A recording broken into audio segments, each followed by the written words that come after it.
America స్వాతంత్రం సాధించి 250 సంవత్సరాల్ని పూర్తి చేసుకున్నటువంటి నేపథ్యంలో ఫోర్సైట్స్ టీవీ అమెరికా ప్రజలందరికీ కూడా ప్రత్యేకమైనటువంటి శుభాకాంక్షలను తెలియజేసుకుంటూ ఉంది.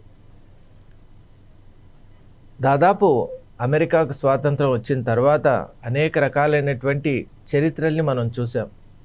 అలాగే భారతదేశం యొక్క స్వాతంత్ర పోరాటం, అలాగే వివిధ దేశాల్లో ఏర్పడినటువంటి హక్కుల కోసం పోరాటం, ఇలాంటి రకరకాలైనటువంటి మార్పుల్ని మనం చూసాం. అసలు అమెరికా స్వాతంత్రం రావడానికి వెనుక ఉన్నటువంటి ఫౌండేషనల్ డాక్యుమెంట్ కూడా చాలా స్పష్టంగా చెప్తోంది. అదేంటి అంటే మనుషులంతా కూడా సమానమే, అలాగే మనిషికి కొన్ని మౌలికమైనటువంటి హక్కులు ఉంటాయి. అది బ్రతకడానికి, అలాగే స్వేచ్ఛగా జీవించడానికి, అలాగే స్వతంత్రంగా జీవిస్తూ సంతోషంగా ఉండేటువంటి హక్కు కూడా ప్రతి మనిషికి ఉంది అనేటువంటి ఒక నినాదంతో అమెరికా ముందుకొచ్చింది. అలాగే అన్నిటికంటే ముఖ్యమైనటువంటి ఒక స్ఫూర్తిదాయకమైనటువంటి స్టేట్మెంట్ కూడా అందులో పొందుపరిచారు. అదేంటి అంటే ప్రజల కోసం ఏర్పడినటువంటి ప్రజా ప్రభుత్వాలు ఎప్పుడైతే వాటి జవాబుదారీతనాన్ని కోల్పోతాయో, అవి ఏ కారణాల కోసం నిలబడ్డాయో అటువంటి కారణాల నుంచి దూరం అయిపోతాయో, ఏ ప్రజలకు మేలు చేయవలసినటువంటి ప్రభుత్వాలు ఆ మార్గం నుండి అవి దూరం అయిపోతాయో, ఖచ్చితంగా అప్పుడు ఆ ప్రభుత్వాన్ని కాలరాసేటువంటి, దూరం చేసేటువంటి, ఆ ప్రభుత్వాన్ని తొలగించేటువంటి హక్కు కూడా ప్రజలకు ఉండాలి, ఉంటుంది అనేటువంటి ఒక స్ఫూర్తిదాయకమైనటువంటి ప్రజాస్వామ్యాన్ని నిలబెట్టేటువంటి వాక్యాల్ని మనం ఆ ఫౌండేషనల్ డాక్యుమెంట్స్లో చూడవచ్చు. మరి ఇలాంటి అద్భుతమైన స్ఫూర్తితో ఏర్పడినటువంటి దేశం అగ్రరాజ్యం అమెరికా. ఈరోజు మనం అంతా అగ్రరాజ్యం అని పిలుస్తున్నామంటే అక్కడ జరిగినటువంటి డెవలప్మెంట్ కానివ్వండి, అలాగే క్వాలిటీ ఆఫ్ లైఫ్ కానివ్వండి, అలాగే అక్కడ ఉన్నటువంటి ఎవల్యూషన్ ఆఫ్ లైఫ్, ఇవన్నీ కూడా మనం చూస్తూ ఉన్నాం. మరి ఈ నేపథ్యంలో అమెరికాలో ఉన్నటువంటి ఈ 250 సంవత్సరాల్లో ఉన్న చీకటి వెలుగుల్ని మనం ఇప్పుడు స్మరించుకునేటువంటి, ఒక్కసారి మళ్ళీ గుర్తు తెచ్చుకునేటువంటి ప్రయత్నం చేద్దాం.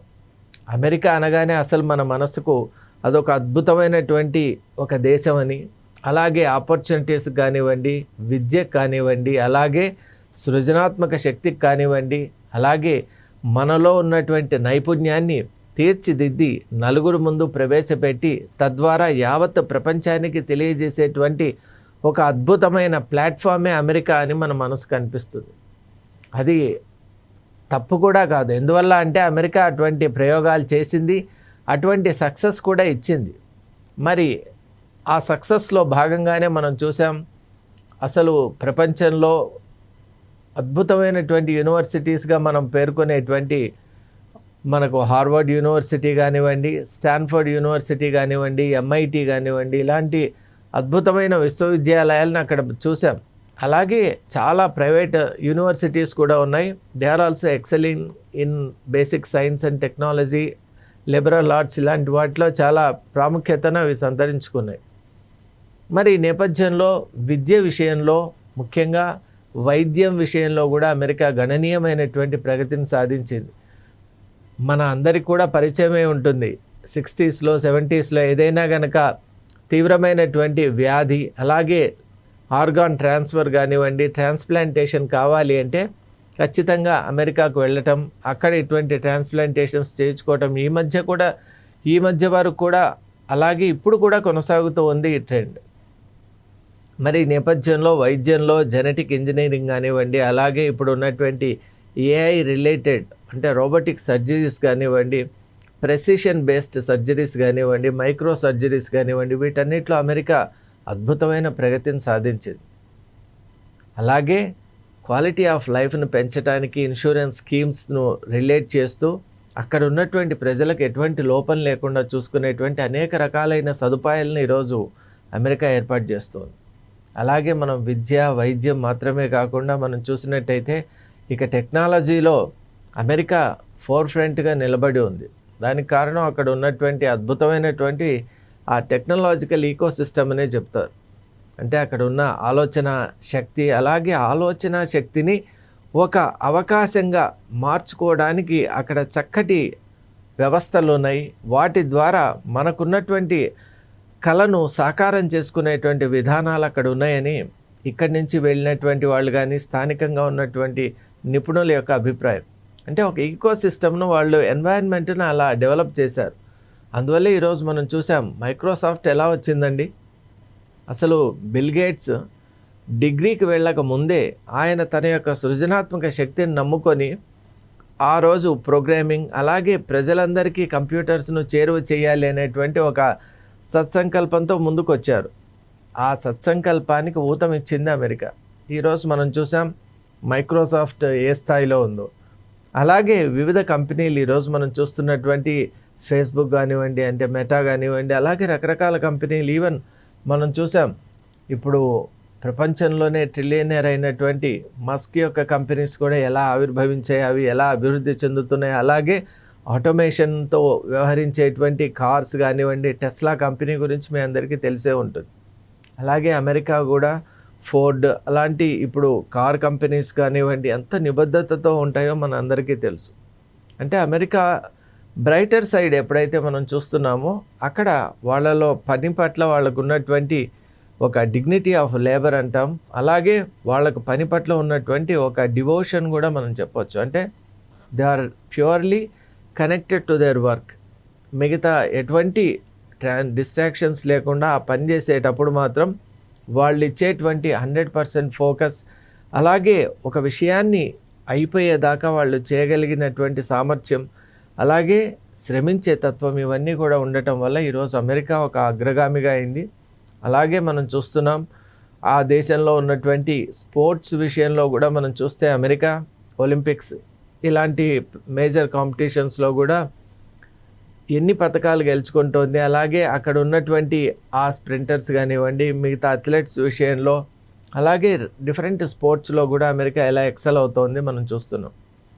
మరి ఈ నేపథ్యంలో ఇలాంటి టెక్నాలజీ కానివ్వండి, మెడిసిన్ కానివ్వండి, లిబరల్ ఆర్ట్స్ కానివ్వండి, అలాగే మనం ఎన్వైరన్మెంటల్ కాన్షియస్నెస్ కానివ్వండి, ఇవన్నిట్లో కూడా అమెరికా అద్భుతమైనటువంటి ప్రగతితో ముందుకెళ్తోంది. ఇది మనం చూసేటువంటి బ్రైటర్ సైడ్.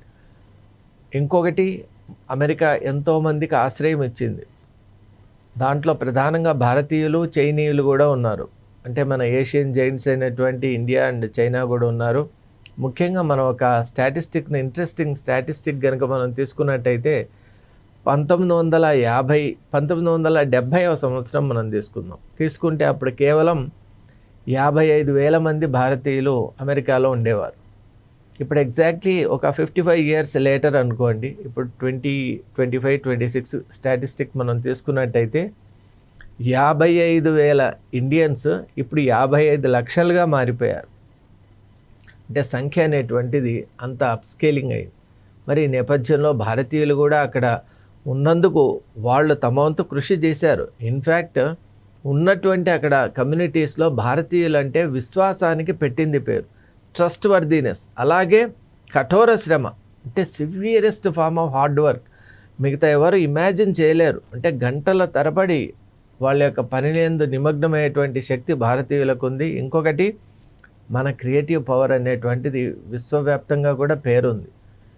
అలాంటి ఒక నిబద్ధత ఉన్నటువంటి కమ్యూనిటీగా ఇండియన్ కమ్యూనిటీ ఈరోజు ట్యాక్స్ పేయర్స్ కమ్యూనిటీలో కూడా హైయెస్ట్గా ఉంది. ఇప్పుడు మనం చూసినట్టయితే వాళ్ళు పే చేసేటువంటి ట్యాక్సెస్ కూడా యుఎస్ రెవెన్యూకి యాడ్ అవుతుంటాయి. కాబట్టి అక్కడ కూడా గణనీయమైనటువంటి ట్యాక్స్ పేయింగ్ కెపాసిటీ ఉన్నటువంటి కమ్యూనిటీ ఇండియన్ కమ్యూనిటీ. అలాగే మనం చూస్తే Indian doctors are renowned for their trust, faith, dedication and more than all humanness. Indian డాక్టర్స్తో ట్రీట్మెంట్ తీసుకోవాలి అని అమెరికన్స్ కానీ యూరోపియన్స్ కానీ ఈరోజు ముందుకు రావడానికి కారణం ఏంటి అంటే వాళ్ళలో ఒక హ్యూమన్ ఎలిమెంట్ ఉంటుంది, ఒక ఎంపతి ఉంటుంది. అంటే పేషెంట్ను ఒక ఫ్యామిలీ మెంబర్గా ట్రీట్ చేసే విధానం, అలాగే ఆయన ఏదో కమర్షియల్ అవుట్లుక్తో చూడకుండా సైంటిఫిక్గా అలాగే హ్యూమన్ అప్రోచ్తో వెళ్తారు. కాబట్టి every country prefers Indian doctors. అలా వీళ్ళు కూడా ఎక్స్పర్టైజ్లో కూడా తక్కువేం లేరు. కాబట్టి they are deeply trusted by one and all. అలా మనం చూస్తున్నాం ఇండియన్ కమ్యూనిటీ ఈజ్ ఎక్సెలింగ్. అలాగే మన వాళ్ళు ఈవెన్ స్పెల్ బీ కాంపిటీషన్స్ కూడా మనం చూడండి, the toughest literary words have been very easily been articulated by our children. అంటే ఇండియన్ ఆరిజిన్స్ ఉన్నటువంటి వాళ్ళు స్పెల్ బీ కాంపిటీషన్స్ గెలవటం, అలాగే ఐక్యూలో కూడా వాళ్ళు అద్భుతమైనటువంటి ఒక స్థాయిలో ఉండటం, ఇక ప్లాంట్ జెనెటిక్స్, మాలిక్యులర్ బయాలజీ ఇలాంటి రకరకాలైనటువంటి సైంటిఫిక్ ఇన్నోవేషన్స్లో కూడా ఉండటం. ఈ సందర్భంగా మనం అందరూ కూడా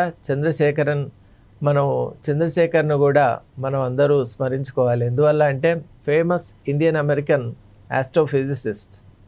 మరి చంద్రశేఖర్ చేసినటువంటి ఆయన రాసినటువంటి 7 బుక్స్ ఆన్ ఆస్ట్రోఫిజిక్స్ కానివ్వండి, అలాగే చంద్రశేఖర్ లిమిట్ అనేటువంటిది కూడా ఈరోజు మనం చూస్తున్నాం.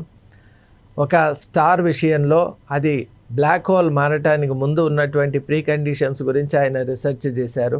ఆ కండిషన్స్ సంబంధంగానే ఆయన ఒక లిమిట్ని కూడా చంద్రశేఖర్ లిమిట్ అని అది ఇప్పుడు శాశ్వతంగా ఫిజిక్స్లో నిలబడిపోయింది, థియరిటికల్ ఫిజిక్స్లో. అంటే అద్భుతమైనటువంటి థియరిటికల్ ఫిజిసిస్ట్ వచ్చారు ఇండియన్ నుంచి, అలాగే ఎక్స్పెరిమెంటల్ ఫిజిసిస్ట్ వచ్చారు, కెమిస్ట్ వచ్చారు. ఈ మధ్యకాలంలోనే కెమిస్ట్ కూడా వండర్ఫుల్ రీసెర్చెస్ అక్కడ ప్రాజెక్ట్స్ చేస్తున్నారు. అలాగే మనం ఒక్కసారి బ్రైటర్ సైడ్ ఆఫ్ అమెరికా అన్నప్పుడు ఎలాగో అంతరిక్షం గురించి మాట్లాడుతున్నాం కాబట్టి అమెరికా చేసినటువంటి ఈ నాసాకు సంబంధించినటువంటి రకరకాలైన అద్భుత ఎక్స్పెరిమెంట్స్ను కూడా మనం ఒకసారి తలుచుకోవాలి. ఎందువల్ల అంటే నాసాను స్థాపించడం, national aeronautics and space administration ద్వారా అమెరికా అంతరిక్షాన్ని అధ్యయనం చేయటం, అలాగే అక్కడ అమెరికాలో జరిగినటువంటి పరిశోధనల వల్ల ఈరోజు మనం మార్స్లో కానీ అలాగే మిగతా గ్రహాల గురించి అవగాహన వస్తుంది. ఇప్పుడు మనకు క్యూరియాసిటీ గురించి కానీ, అలాగే మూన్పై ల్యాండింగ్ విషయంలో కూడా అమెరికా తీసుకున్నటువంటి జైంట్ లీప్స్ మనకు అందరికీ తెలుసు. ఎందుకంటే మూన్పై పాదం మోపినటువంటి ఫస్ట్ అర్థియన్గా మనం చెప్పొచ్చు. అంటే ఆయన ఏదైతే అపోలో మిషన్లో వాళ్ళు వెళ్ళి అక్కడ చంద్రునిపై కాలు మోపి ఒక విజయవంతమైనటువంటి, అంటే ఒక మానవ ప్రయత్నానికి, సంకల్పానికి ఒక రీడిఫైన్మెంట్గా వాళ్ళు నిలిచారో అది కూడా ఒక అద్భుతమే. అంటే మైకల్ కాలిన్స్ కానివ్వండి, Neel Armstrong, Michael Collins, Edwin Aldrin బృందం చేసినటువంటి విజయాలను కూడా మనం ఇప్పటికీ అనుకుంటూ ఉంటాం. అంటే అమెరికా అలాగే స్పేస్ రీసెర్చ్లో కూడా అలాగే మనం చూస్తున్నాం. ఈరోజు సోలార్ రీసెర్చ్ ఏదైతే సూర్యునికి సంబంధించినటువంటి అధ్యయనానికి కూడా వాళ్ళు అనేక రకాలైనటువంటి ఎక్స్పెరిమెంట్స్ చేస్తున్నారు. అంటే విశ్వం ఎలా ఆవిర్భావం అయింది, అప్పుడు ఉన్నటువంటి ప్రీ కండిషన్స్ ఏంటి, అలాగే ఎవల్యూషన్ ఆఫ్ ది ఎర్త్ గురించి కూడా అధ్యయనాలు చేస్తూ ఉన్నారు. ఇలా సైంటిఫిక్ ఫ్రంట్లోనూ, సోషలాజికల్గాను రకరకాలైనటువంటి డైమెన్షన్స్లో అమెరికా ఈ 250 ఇయర్స్లో పొలిటికల్గాను అనేక రకాలుగా డిఫెన్స్లో కూడా మనం చూసాం. అంటే America can boast of some of the world's best naval fleet, అలాగే వాళ్ళ డిఫెన్స్ మెకానిజం పెంటగాన్ కూడా చాలా అద్భుతమైనటువంటి ఒక స్ట్రక్చర్ను, ఒక హైరార్కీని కలిగి ఉంది. ఇలాంటి రకరకాల, అలాగే డిప్లొమాటిక్ టైస్ కానివ్వండి, యునైటెడ్ నేషన్స్లో ఉన్నటువంటి ప్రాధాన్యత, ఇవన్నీ కూడా మనం చూసాం. This is the brighter side అని మనం అనుకోవచ్చు. As a part the darker side కూడా ఉంది. మరి దాన్ని కూడా మనం ఒక్కసారి ఆలోచన చేయాలి. ఎందువల్ల అంటే అమెరికా ఏ ప్రాతిపదికన ముందుకు వచ్చిందో, అమెరికా ఏ ప్రాతిపదికన ఏర్పడిందో, అమెరికా ఏ ప్రాతిపదికన అగ్రరాజ్యంగా ఎదిగిందో, ఈరోజు అమెరికాలో విభిన్నమైన వాతావరణం మనం చూస్తూ ఉన్నాం. ముందు మనం అమెరికాకు వెళ్ళినప్పుడు అసలు పెద్దగా మనకు అక్కడ ఇబ్బందికరమైనటువంటి వాతావరణం ఉండేది కాదు. కొంచెం ఆ పరిస్థితులు తెలియకనో లేక ఆ వాతావరణానికి అలవాటు పడడానికి ఇబ్బంది పడేవాళ్ళం. కానీ ఈ రోజుల్లో మనం చూసినట్టయితే పరిస్థితులు భిన్నంగా ఉన్నాయి. ఎందువల్ల అంటే బయటికి వెళ్ళిన వ్యక్తి సేఫ్గా ఇంటికి రావటం కూడా అదొక రకంగా ఘనకార్యంలాగా అయిపోయింది. హేట్రెడ్, అలాగే మతాల మధ్య విద్వేషం, కమ్యూనిటీస్ మధ్య విద్వేషం, దేశాల మధ్య విద్వేషం అనేటువంటిది చాలా పెరిగిపోయింది. ఎవర్ సిన్స్ ఇప్పుడు ప్రతి దేశానికి ఆ దేశం బాగుండాలి అనేటువంటి అభిప్రాయం ఉండటంలో తప్పులేదు. ఎందుకంటే మనం కూడా భారత్ అగ్రగామిగా రావాలి, ఎదగాలి అనేటువంటి ఆకాంక్షతో మనం ఉంటాం. అలా అమెరికా ఎదగాలి అనుకోవటంలో తప్పులేదు. కానీ అసలు అమెరికా అంటే ఏంటి, అమెరికా యొక్క స్వరూపం ఏంటి, అసలు అమెరికన్స్ ఎవరు అనేటువంటి చర్చకు కనుక మనం వెళ్ళినప్పుడు, ఈరోజు ఎవరైతే అమెరికన్స్గా మేము నిజమైన అమెరికన్స్ అని చెప్తున్నారో వాళ్ళు అసలు నిజమైన అమెరికన్స్ కారు. అసలు అమెరికన్స్ మనం ఒక్కసారి హిస్టారికల్గా ట్రీటీ ఆఫ్ టియర్స్ కానివ్వండి, అంతకుముందు జరిగినటువంటి సంఘటనలు ఒకసారి చూస్తే నేటివ్ అమెరికన్స్ చాలా డిఫరెంట్ నొమాడిక్ లైఫ్లో ఉంటూ వాళ్ళ యొక్క రకరకాలైనటువంటి వాళ్ళు గిరిజన సంస్కృతులతో అక్కడ ఉండేవాళ్ళు. వాళ్ళల్లో ఉన్నటువంటి అనేక అపాచీ అని, అలాగే రకరకాల జూని అని, అలాగే హోపీ అని, ఇలా రకరకాలైనటువంటి వైవిధ్యభరితమైన కమ్యూనిటీస్ అక్కడ ఉండేవి.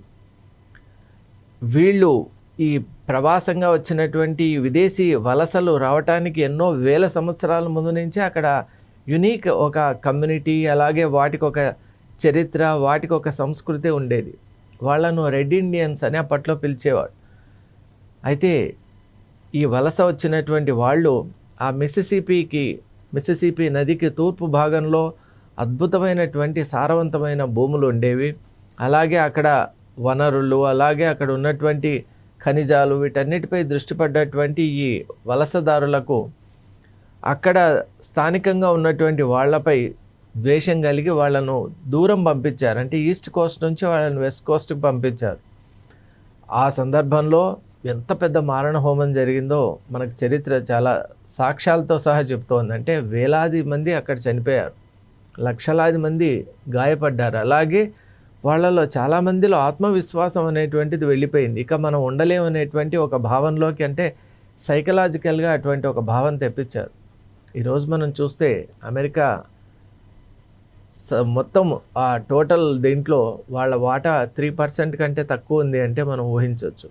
అసలు నేటివ్ అమెరికన్స్ వాళ్ళు, ఆ నేటివ్ అమెరికన్స్ను వలస వచ్చినటువంటి వాళ్ళు తరిమేయటం, ఇలా రకరకాల వాళ్ళు వలస వచ్చారు. చివరిగా బ్రిటిషర్స్ నుంచి అమెరికా స్వాతంత్రం అనేటువంటిది పొందింది.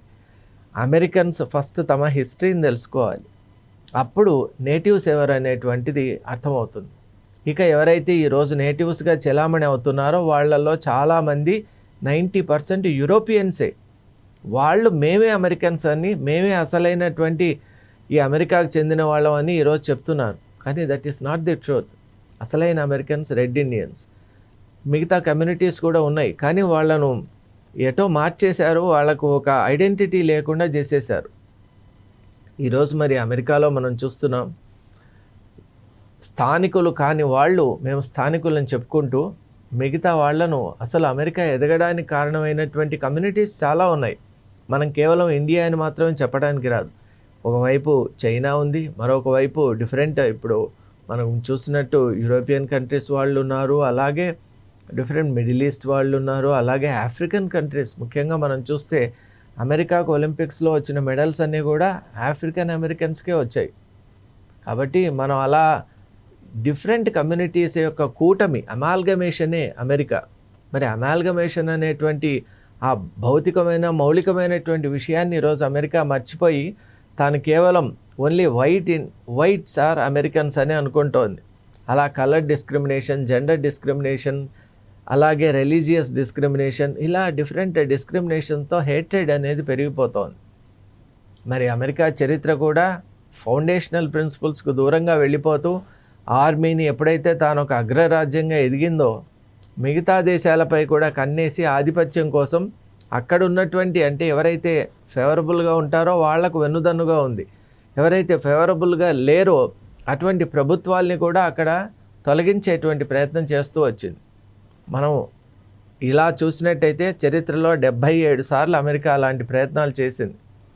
అలాగే ప్రపంచవ్యాప్తంగా కూడా సైనిక దాడి, అంటే ఇలాంటి మిలిటరీ ఇన్కర్షన్స్ అని అంటాం, అలా మోర్ దెన్ 500 టైమ్స్ అమెరికా చేసిందంటే మీరు ఊహించండి. ప్రపంచవ్యాప్తంగా అనేక ద్వీపాల్లో, అనేక చోట్ల, ఇప్పుడు గువామ్లో కానివ్వండి, అలా పసిఫిక్ ఫ్రంట్లో, అలాగే ఇండియన్ ఓషన్ ఫ్రంట్లో, ఇక్కడంతా కూడా అమెరికా ఆధిపత్యం కోసం ఎన్నో ఆగడాలు, అకృత్యాలు, అనైతికమైనటువంటి కార్యక్రమాలు చేసింది. వియత్నాం వారే మనం చూసాం, ఎంత ఘోరం అండి వియత్నాం వార్. వియత్నాం వాళ్ళు ఆత్మవిశ్వాసంతో ఎదుర్కొన్నారు కాబట్టి సరిపోయింది, అమెరికా తల వంచేటట్టు చేశారు ఫస్ట్ టైం. అలాగే మనం చూసాం చిన్న దేశాలపై అమెరికా తన ప్రభావం ఎలా చూపుతోంది. మరి ఇలాంటి నేపథ్యంలో అమెరికాలో ఈ విద్వేషాలు పెరిగిపోతున్నాయి, షూటర్ సైట్స్ పెరిగిపోతున్నాయి, ముఖ్యంగా ఇండియన్స్పై. ఎందువల్ల అంటే ఇండియన్స్లో చాలామంది వాళ్ళ క్రియేటివిటీ, హార్డ్ వర్క్, వాళ్ళ సిన్సియారిటీ, వాళ్ళని ఎంఎన్సీస్ హైర్ చేసుకోవడం అమెరికన్స్ తట్టుకోలేకపోతున్నారు. మా రిసోర్సెస్ వీళ్ళు కొల్లగొడుతున్నారు అనేటువంటి ఒక భావనకు వచ్చారు. దానికి ఊతం ఇచ్చింది ట్రంప్ అడ్మినిస్ట్రేషన్, ట్రంప్ 2.0. ముఖ్యంగా ఇక్కడ హేట్రెడ్కి మించి అక్కడ ఇప్పుడు అమెరికాలో ఇంకా రెండవ పదం మనం వాడలేమండి. ఈరోజు మనం చూసాం పాలస్తీన్ వార్ చూసాం, ఇజ్రాయెల్తో కలిసి చేసిన పాలస్తీన్ వార్ చూసాం, అలాగే ఇజ్రాయెల్తో కలిసి ఇంకా శాంతి ఒప్పందాల స్థాయిలోనే ఉన్న ఇరాన్ వార్ కూడా మనం చూసాం. రెసిడెన్షియల్ ఒక స్కూల్ కాంప్లెక్స్పై కూడా బాంబు వేసి 250 మంది అమాయక చిన్నారులను బలి తీసుకుంది అగ్రరాజ్యం అమెరికా. అంటే ఇక అంతకంటే దురదృష్టమైనటువంటి చరిత్ర అమెరికాకి ఇంకేం కావాలి చెప్పండి. అంటే తాను ఎదిగే కొద్దీ మనిషిలో వికాసం ఉండాలి, కానీ అలాంటి వికాసాన్ని పక్కన పెట్టి ఎప్పుడైతే ఒక విద్వేషానికి దేశం ఊతమిస్తుందో అప్పుడు ఇటువంటి పరిస్థితులు తప్పక వస్తాయి. కాబట్టి అమెరికా ఇప్పటికైనా కూడా తన యొక్క రూపాన్ని స్వరూపాన్ని మార్చుకోవాలి. ఒక ఘనమైనటువంటి చరిత్ర ఉంది కాబట్టి దాన్ని నిలబెట్టుకొని ప్రయత్నం చేయాలి. మానవత్వం అనేటువంటి ఒక భూమికతో అమెరికా ముందుకు వచ్చింది. సమానత్వం, స్టాచ్యూ ఆఫ్ లిబర్టీ అని కూడా చెప్పారు. అంటే ఇక్కడ స్వతంత్రం ఉంటుంది అని చెప్పారు. స్టాచ్యూ ఆఫ్ లిబర్టీ ఉన్నటువంటి దేశంలో ఈరోజు లిబర్టీ, ఫ్రీడమ్ ఆఫ్ ఎక్స్ప్రెషన్, అలాగే అక్కడ అవి లేకుండా డిస్క్రిమినేషన్, హేట్రెడ్, అలాగే వెంజెన్స్ అనేవి బయలుదేరాయంటే అమెరికన్ క్యారెక్టర్కి భిన్నమైన వాతావరణం అక్కడ ఏర్పడుతోంది. కాబట్టి మరోవైపు చూస్తే ఎకనామిక్గా కూడా పెద్ద పురోగతి ఏం లేదండి. అక్కడ ఇన్ఫ్లేషన్ కూడా చాలా దారుణంగా ఉంది. అలాగే ఈ మధ్యకాలంలో ఇమిగ్రేషన్ను ఎలా ట్రంప్ కట్టడి చేస్తున్నాడో మనం అంతా చూస్తున్నాం. కానీ ప్రతిదానికి ఒక విధానం ఉంటుంది.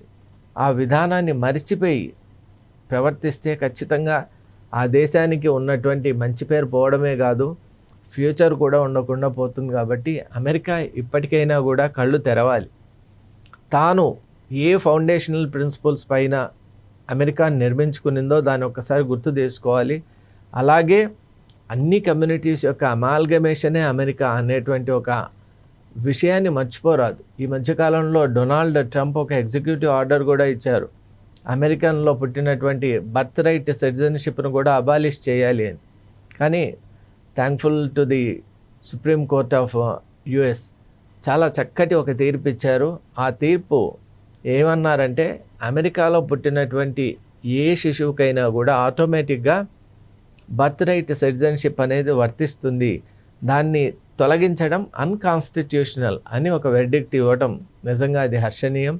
అలాగే భారతీయులు కూడా అక్కడ ఎవరైతే పనిచేస్తున్నారో, ఎవరైతే నివసిస్తున్నారో వాళ్ళు కూడా ఆలోచించాలి. ఎందువల్ల అంటే పరిస్థితులు మారిపోతున్నాయి, విధానాలు మారిపోతున్నాయి, అలాగే రకరకాలైనటువంటి కొత్త కొత్త భావాలు వస్తున్నాయి. కాబట్టి వాళ్ళు కూడా భారత్ను మర్చిపోకుండా భారత్ విషయం కూడా సానుకూలంగా వాళ్ళు ఆలోచన చేయాలి అని ఒక మనవిగా ఈ సందర్భంలో తెలియజేసుకుంటున్నాను. కాబట్టి ఇలాంటి అప్స్ అండ్ డౌన్స్ అనేవి ఏ కంట్రీకైనా ఉంటాయి. కానీ అమెరికా ఒక అగ్రరాజ్యం ఇలా పక్కదోన వెళ్తూ ఉందంటే అది నిజంగా ప్రపంచానికి అంత క్షేమం కాదు. కాబట్టి definitely America has to rechange, reinvent itself, redefine itself. Thank you.